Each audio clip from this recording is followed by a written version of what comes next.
সরকারি সহায়তা মূল্যে ধান ক্রয় কেন্দ্রের উদ্বোধন হলো সোমবার। কৃষকদের সুবিধার্থে সবুজ বাংলা এফপিসি এর উদ্যোগে সরকারি সহায়তা মূল্যে ধান ক্রয় কেন্দ্রের উদ্বোধনী অনুষ্ঠান অনুষ্ঠিত হল হলদিবাড়ি ব্লকের দেওয়ানগঞ্জ গ্রাম পঞ্চায়েতের অধীন চৌতুর মোড় এলাকায়।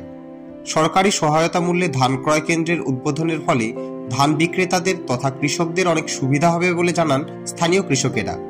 এদিনের উদ্বোধনী অনুষ্ঠানে উপস্থিত ছিলেন মেখলিগঞ্জের বিধায়ক পরেশচন্দ্র অধিকারী, হলদিবাড়ি পঞ্চায়েত সমিতির সভাপতি শৈলবালা রায়, বিশিষ্ট সমাজসেবী মানস রায় বসুনিয়া সহ এফপিসি এর ম্যানেজিং ডাইরেক্টর মানস মিত্র, সিইও লোকনাথ রায় সহ প্রমুখ।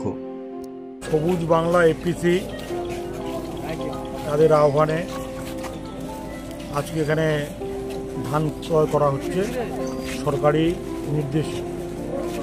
আজকের এই ধান ক্রয় কেন্দ্রে উপস্থিত আছেন ফুড সাপ্লাই ইন্সপেক্টর, পঞ্চায়েত সমিতির সভাপতি শৈলবালা রায় আছেন, আমাদের এখানে সমাজসেবী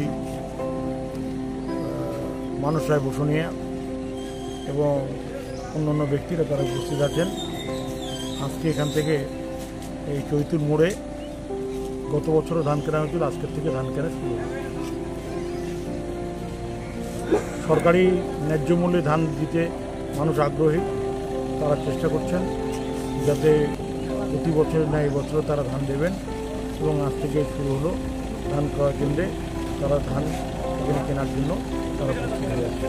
ধান ক্রয় আজকে শুরু হলো।